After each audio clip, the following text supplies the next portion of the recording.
life will win. When it comes to your children, when it comes to your job, life is going to win. You're going to have to give up something. It's going to take some hard work. So the first step is to identify a specific or set of specific training goals. I've been fortunate to work with a few athletes where we've had multiple years.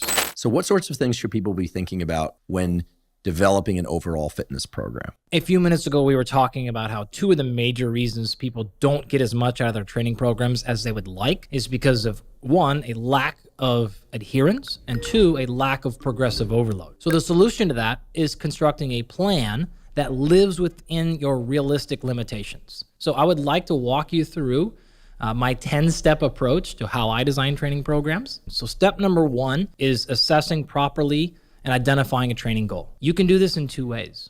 Way number one is to just pick something. Arbitrarily decide, I'm gonna run a 5K, or I've done that before and I wanna improve it by 10 seconds. I wanna lose 10 pounds. You can just pick one, that's great. Another way is to run through that fitness testing protocol we described in a few episodes before. And if you do that, you can see which of these areas that maybe you have the largest lagging in, or what is the most severe performance anchor is how we refer to it, and then choose that as your primary goal. So either option, some people come into training programs with a very clear goal in mind. They want to add more muscle or whatever. Okay, great. If you're like, I don't really know, I just kind of work out, then run the fitness testing protocol. You'll see what score is the lowest in, and then you'll maybe make that a priority for the next, say, 3 months. So the first step is to identify a specific or set of specific training goals. A really nice tool for helping you set a goal is a system called SMART. So SMART is often specific, measurable, attainable, realistic, and timely. So starting off with S, specific. In general, the more specific your goal is, the higher likelihood you will have at succeeding in that. M, being measurable, it means it needs to be something that you can actually put a metric on. So this can be objective or subjective, but generally I like to have at least one objective measure. Remembering objective is something that is not based on feeling. It is not up to you. This could be something simple like your body weight. It could be how much you can bench press. What's your 1 mile time? Attainable or actionable, as is often described, is something that is within your capability. So attainable, a bad example of attainable is something like, my goal is to win more games. That may not be up to you. The other team you're playing, it could influence it, the schedule, etc. So attainable should be something that is within your control. Realistic or relevant to you is something that is, again, something realistic that you can achieve. You wouldn't want to make a goal that is, you want to double your body mass. This is not going to happen. So think about the constraints. How old are you? What's your training experience? How much time do you really have to invest in this? And then pick something that is realistic. And then honestly, my little twist here is take that and minus 10%. Because typically when people put together training programs, their goal tends to be quite lofty, and they get some small percentage of the way in, realize they're never going to get there, and then back off. What are your thoughts on intermediate goals? So let's say my goal is to drop 2% of body fat from where I am now a year from now. So roll into the next year from now, about 2% lower on body fat, but maintain my lean body mass or maybe even increase it. Yep. How should I assess progress? What sorts of intermediate goals should I set for myself, or should somebody set for themselves? And I realize it will probably depend on the ultimate goal. Yeah. But would you say check in on progress once every week, every month, 3 months? I've been fortunate to work with a few athletes where we've had multiple years. And if you can really take the time to step back and go, it's not about optimizing for the next 6 weeks. And in this case, it's not the next fight. It is the championship fight that we need to get to in 3 years. Or it is the Olympics, which are on a quad program, right? You're really optimizing for that for you. You're going to actually need to go to the last part of SMART, which is timely. So part of setting this goal is making sure you understand the time domain responsible. And it's actually quite great here because, not to go Inception on us where we're like list within a list and Rob kills us over here. But number one of this program design thing was assessing your goal. Number two is identifying your defender. What I mean by that is, what is stopping you from hitting that goal? So you want to lose 2% body fat in the next year. Okay, great. What's going to stop us? Once we can achieve that, and we'll go into more of that into a second, then you just start walking that 2% backwards. So you might have to go something like this. Look, every time I start working out really hard, I always get hurt. Interesting. Okay, great. So maybe instead of jumping really hard into an high intensity interval training program, knowing we're likely to hurt something or get burnt out or quit or whatever the defender is for you, maybe we invest something right now, which is maybe improving your flexibility or working on movement technique, whatever's going to stop you from getting hurt. Or maybe we progress slower so we don't get there. That will allow us to do the work necessary to hit that goal 12 months from now, not 2 weeks from now, not 2 months from now. So that makes it very clear. And I can also envision how the precise structure of these intermediate goals would vary depending on what sort of adaptation one is pursuing. Great. So now that we've covered, I think, as much as we need to regarding assessing and choosing a goal, I want to get back to this idea of identifying your defender. So you really need to think carefully about what is stopping you from hitting those goals. And so you're forecasting a little bit. You're also going back into your own personal history. Do you have a history of getting sick a lot? What are these things that are happening that are going to stop you from hitting your goal? Is it the fact that you can't train consistent enough? Is it a fact that when you go to train, you don't know what to do? Is it a fact that when you go to train, you train your ass off and you're not getting results? Okay, great. All three of these different scenarios are going to result in different programs because they have different reasons you're failing. Throughout this entire 10-step process is going to be, you want to make sure that there are the non-negotiables that are in your life that you know are going to be ahead of your fitness program, and you want to work with those things, not against them, right? Because life will win. When it comes to your children, when it comes to your job, life is going to win. You're going to have to give up something. It's going to take some hard work, but we want to fight the right battles. When I say identify your defenders, you need to run a little bit of a critical analysis. Let's move on to the next one, shall we? Number 3 here is going to be what I call calendar or sort of time frame. So it's going back a little bit and saying you've decided on this goal and you've identified the defenders.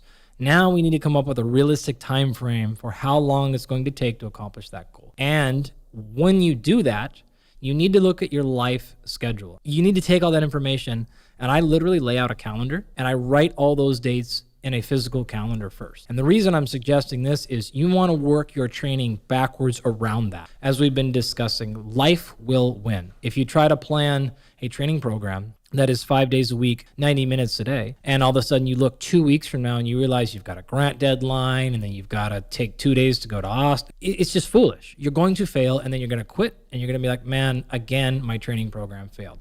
So you need to figure out what the non-negotiables are in that business quadrant and just not be foolish. Going on to actually step number 4, which is choose the number of days per week you can exercise and the length in terms of amount of time you can truly afford. I would rather you underestimate that than overestimate it. You look at the calendar, you put all these non-negotiables, the deadlines you cannot move in the calendar, and then you say, look, based on this, realistically, I can conservatively train 3 days a week for 60 minutes total. And that includes the time I walk into the gym, my warm-up, my down regulation breathing at the end, and then me getting back either in the shower and back. Because really now it's maybe 90 minutes by the time you traveled, you transitioned, you picked back up on work, you showered, you ate, etc. That time just runs away from you, and all of a sudden it was a 2.5 hour thing, even though it was a 45-minute workout. So you really need to figure that thing out. That's really step 3 and 4. Figure out your life events over the course of this time. How many days a week can you train? And then how long in terms of minutes per workout? Notice we haven't selected a single exercise yet. First, where are we going? Second, how are we going to get there? Which is the quadrant and the identifying of defenders. And then the third is, what are the restrictions I need to place on myself in terms of program design based on how often and how long I can work out? At that point, once we're good there, now what you want to do is go to step number 5, which is actually select your exercises. And this can be as simple as selecting like a kettlebell swing or running or swimming. It could be your entire exercise mode. And what you want to do with exercise selection here is make sure that you're balancing those exercises across the whole week, not within necessarily every work. So if you have 4 days a week, 5 days a week, you want to look at the exercise selection and say, okay, I need to have somewhat of a reasonable balance between movement patterns or muscle groups or front and back, side to side, however you're thinking of it, just across that week. And the last one is there a strategy in which you can progress it? So if you're like, I'm just going to do body weight exercises. Okay, great. Well, how are you going to progress those? In the case of like body weight, it's really hard to add load. Maybe you can put a weight vest on or something, but then maybe you don't have that, or that's an extra thing, or that can only go so far. So what's my progression strategy going to be? Well, in this case, maybe you just increase the complexity by going from 2 legs, like say a bodyweight squat, to a single leg squat, or you just increase repetition. My point is your progression strategy will be based upon the restrictions that you place. Make sure, number 1, you can do the exercise properly with assistance. Now you can move on to the next step, which is, can you do it well without assistance? Number 6. Number 6 now is just order. So you know how many days per week you're going to work out. You know how long they're going to take. You've selected all the exercises you need to get done. You've balanced that across the week. Now you just need to put them in order. And the easy answer here is generally do what's most important first in the workout. If you're trying to maximize your back squat, you may not want to do a bunch of glute exercises to fatigue first. But that's not the priority we picked. We picked a different one. By doing it first, you told me the priority was to make sure I do something for my glutes. And then I would also like to get my back squat a little bit stronger or whatever. So you need to have rules and a system that says when this happens, I go right back to this and that's my choice. Done, I'm moving on. No decision to make here. It's already been determined a week ago, 5 weeks ago. So the order again is pretty simple. Just put the one that is most important. Pick the thing that is most important and do it first and do it on the day of the week that is most consistent for you in terms of schedule and energy. I love the principle because anything that can add consistency, as you pointed out, is going to greatly increase the probability of reaching one's goals. That's sort of an obvious one. I love the idea of identifying the friction points, the high friction and low friction days. Yep. Friction meaning anything that impedes you from training consistently or well. And there are so many factors that ratchet into that: sleep, other social engagements, work. Friday night, I also find it tough to do any kind of training. I do cardiovascular training. I do interval type training on Fridays typically, but there's a lot of cumulative fatigue and stress that happens across the week. Number 7. Great. So number 7 and 8 are pretty simple. This is now choose the intensity and the volume. So remember the adaptation you're training for and pick the appropriate rep range, total amount of sets, as well as the intensity to then get the corresponding adaptation. All you have to do is select those things. In terms of progression through a week, the rule of thumb we say for intensity is something around 3% per week. For volume, it will depend on what you're doing a little bit, but anytime you cross more than 10% per week, you're going to start running into problems. So I like 5% better. It doesn't need to be as low as 3. You can jump up much more than that. 5 to 7% is better. So if you are doing say running, because the numbers make it easy, and you're doing 10 miles per week total. And if you were to go up to 11 miles the next week, you're right around 10%. But what you wouldn't want to do is say, I'm running 10 miles this week, and I did maybe 4 Monday, 3 Wednesday, 3 Friday. So 4, 3, and 3, you got your 10.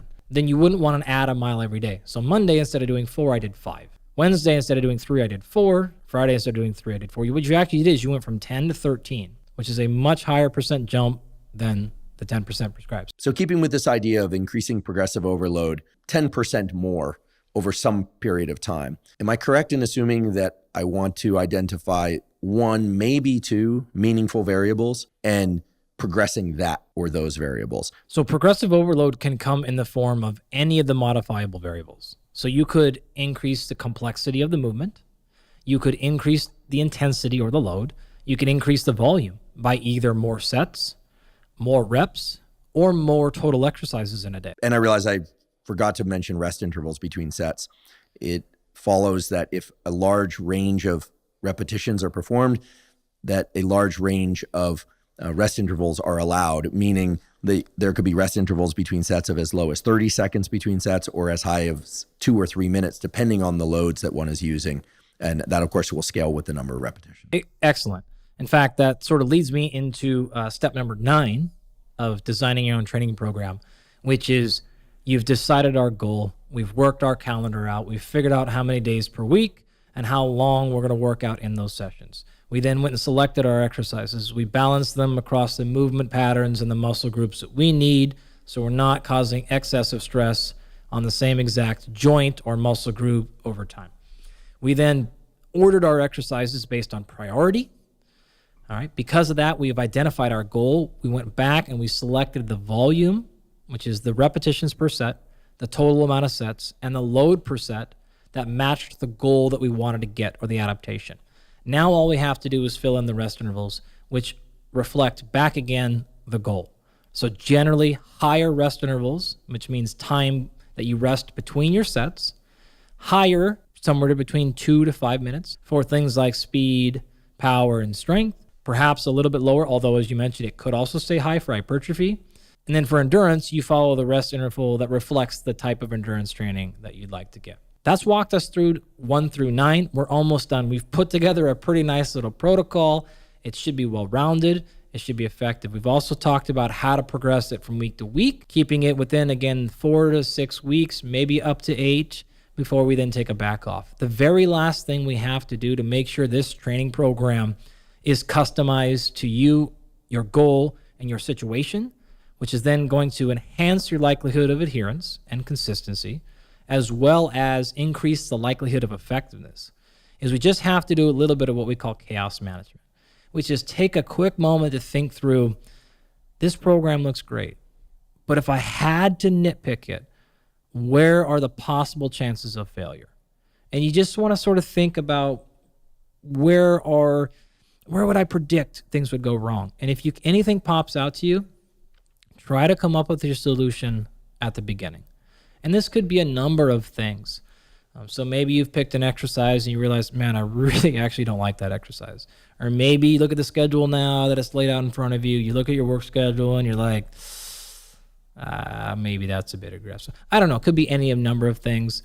But it is a useful exercise to just think through everything realistically. I typically, just like it's the adage I teach my graduate students, before we hit submit, we're going to sleep. So it's there, it's ready. We're going to take 12 hours. We're going to wake up the next day and look at it again and go, are we sure we're good here? Yep. Make adjustments if you need. If not, if you feel confident, then hit send and cross your fingers.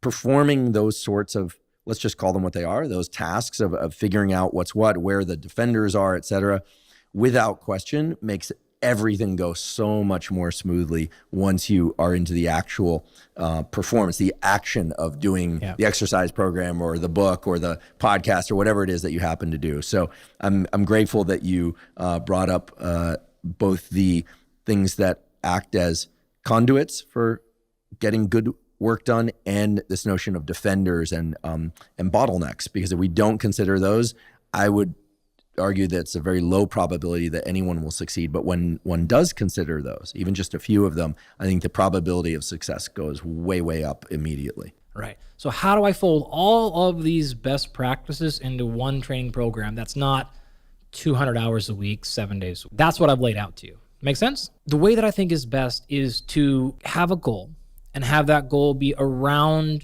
8 to 10 weeks long, like we've been talking about. I wanted to highlight that there are some folks, myself included, while I'd like to add a little bit of muscle here or there, I'm not interested in overeating to the point where I lay down a lot of body fat stores along with that. And I think a lot of people out there are not necessarily interested in quote unquote bulking up. There does need to be some sort of caloric surplus above what is required to maintain body weight in order to build muscle. That many people who try and quote unquote bulk up, the idea of deliberately overeating to the point where a lot of body fat stores come along, I would imagine that would just make the April through June phase that much harder. Correct. And I'm not sure ever been studied directly, but I can't imagine it's all that healthy to bring along a lot of adipose tissue in one's pursuit of hypertrophy. You're absolutely correct. We have not gotten into the nutritional details there, but yeah, thank you. Good clarification point. A couple of things. You're not going to be doing this very long. It's 12 weeks, right? We're not going to be 6 or 8 months. You haven't seen me eat. Number two, just since we're here to clarify, the literature is ongoing in this area, and there's actually a handful of studies that I know are coming soon. But in general, when I say hypercaloric here, I'm referring to an increasing caloric intake above baseline by something like 10 to 15%. So if you normally eat 2,500 calories throughout the day, you might add another 250 to 400. I'm not doubling calories. I don't want you to be stuffing your face, hating food, feeling awful all day, and then putting on half of your weight as fat and half of your weight as muscle.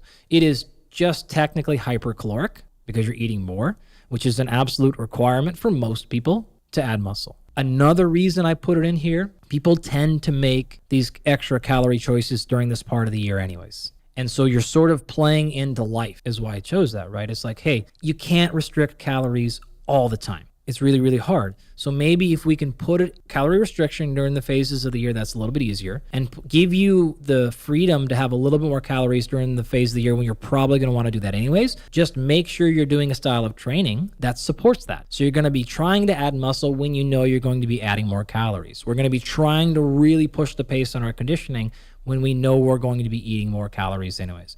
And so that is actually, in fact, exactly why I chose those goals, for those times of the year, is because we're now playing into life a little bit more. Those were some of the rationale that I was thinking of when I decided to do that. But thank you. That's a very important point in terms of the hypochlorite.